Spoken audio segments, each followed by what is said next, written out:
जय श्री कृष्णा मित्रों, आप सभी का बहुत बहुत स्वागत है आपके अपने चैनल भक्ति सागर में। आज हम सुनेंगे माँ अन्नपूर्णा माता के महाव्रत की कथा। एक समय की बात है, काशी निवासी धनंजय की पत्नी का नाम सुलक्षणा था। उसे अन्य सब सुख प्राप्त थे, केवल निर्धनता ही उसके दुख का एकमात्र कारण थी। यह दुख उसे हर समय सताता रहता था।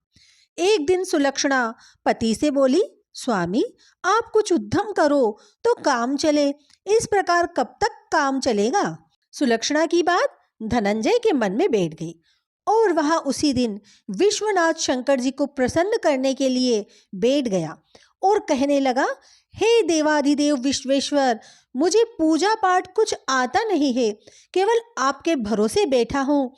इतनी विनती करके वह 2-3 दिन भूखा प्यासा बैठा रहा। यह देखकर भगवान शंकर ने उसके कान में अन्नपूर्णा अन्नपूर्णा अन्नपूर्णा इस प्रकार 3 बार कहा। यह कौन क्या कह गया, इसी सोच में धनंजय पड़ गया कि मंदिर से आते ब्राह्मणों को देखकर पूछने लगा, पंडित जी अन्नपूर्णा कौन है। ब्राह्मणों ने कहा, तू अन्न छोड़ बैठा है सो तुझे अन्न की ही बात सूझती है, जा घर जाकर अन्न ग्रहण कर। धनंजय घर गया, स्त्री से सारी बात कही। वह बोली, नाथ चिंता मत करो, स्वयं शंकर जी ने यह मंत्र दिया है, वे स्वयं ही खुलासा करेंगे, आप फिर जाकर उनकी आराधना करो।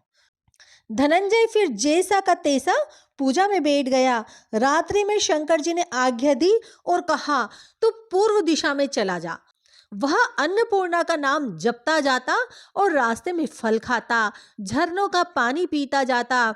इस प्रकार कितने ही दिनों तक चलता गया। वहां उसे चांदी सी चमकती वन की शोभा देखने में आई। सुंदर सरोवर देखने में या उसके किनारे कितनी ही अप्सराएं झुंड बनाए बैठी थी। एक कथा सुनती और सब मिलकर मां अन्नपूर्णा इस प्रकार बार बार कहती थी। यह अघन मार्गशीर्ष मास की उजेली रात्रि थी और आज से ही व्रत का आरंभ था। जिस शब्द की खोज करने वहां निकला था वह उसे वहां सुनने को मिला। धनंजय ने उनके पास जाकर पूछा, हे देवियों, आप यहाँ क्या करती हो। उन सब ने कहा, हम सब मां अन्नपूर्णा का व्रत करते हैं। धनंजय ने कहा, व्रत पूजा करने से क्या होता है, यह किसी ने किया भी है, इसे कब किया जाए, कैसा व्रत है और कैसी विधि है, मुझसे भी विस्तार में कहिए। वे कहने लगी, इस व्रत को सब कोई कर सकते हैं। 21 दिन तक के लिए 21 गांठ का सूत लेना चाहिए। 21 दिन यदि ना बने तो एक दिन उपवास करें। यह भी ना बने तो केवल कथा सुनकर प्रसाद लें। निराहार रहकर कथा कहें। कथा सुनने वाला कोई ना मिले तो पीपल के पत्तों को रख सुपारी या घृत कुमारी वृक्ष के सामने कर दीपक को साक्षी कर सूर्य, गाय, तुलसी या महादेव को बिना कथा सुनाए मुख में दाना डालें। यदि भूल से कुछ पड़ जाए तो एक दिवस फिर उपवास करें। व्रत के दिन क्रोध ना करें और झूठ ना बोलें। धनंजय ने कहा, इस व्रत को करने से क्या होगा। वे कहने लगी, इसके करने से अंधों को नेत्र मिले, लूलों को हाथ मिले, निर्धन के घर धन आए, बांझी को संतान मिले, मूर्ख को विद्या आए। तो जिस कामना से व्रत करे माँ उसकी इच्छा पूरी करती है। वह कहने लगा, बहनों मेरे पास भी धन नहीं है, विद्या नहीं है, कुछ भी तो नहीं है, मैं तो दुखिया ब्राह्मण हूँ, मुझे इस व्रत का सूत दोगी। हाँ भाई, तेरा कल्याण हो, हम तुम्हें अवश्य देंगी, ले यह व्रत का मंगल सूत ले। धनंजय ने व्रत किया, व्रत पूरा हुआ। तभी सरोवर में से 21 खंड की स्वर्ण सीढ़ी हीरा मोती जड़ी हुई प्रकट हुई। धनंजय जय अन्नपूर्णा कहता जाता इस प्रकार कितनी ही सीढ़ियां उतर गया तो क्या देखता है कि करोड़ों सूर्य से प्रकाशमान अन्नपूर्णा का मंदिर है। उसके सामने सुवर्ण सिंहासन पर माता अन्नपूर्णा विराजमान है। सामने भिक्षा हेतु शंकर भगवान खड़े हैं। देवांगनाएं चंवर डुलाती है, कितनी ही हथियार बांधे पहरा देती है। धनंजय दौड़कर जगदम्बा के चरणों में गिर गया। देवी उसके मन का क्लेश जान गई। धनंजय कहने लगा, माता आप तो अंतर्यामिनी हो, आपको अपनी दशा क्या बताऊं। माता बोली, मेरा व्रत क्या है, जा संसार तेरा सत्कार करेगी। माता ने धनंजय की जिह्वा पर बीज मंत्र लिख दिया। अब तो उसके रोम रोम में विद्या प्रकट हो गई। इतने में क्या देखता है कि वह काशी विश्वनाथ के मंदिर में खड़ा है। माँ का वरदान ले धनंजय घर आया, सुलक्षणा से सब बात कही। माता जी की कृपा से उसके घर में संपत्ति उमड़ने लगी। छोटा सा घर बहुत बड़ा गिना जाने लगा। जैसे शहद के छत्ते में मक्खियां जमा होती है, इसी प्रकार उसके सगे संबंधी आकर उसकी बड़ाई करने लगे।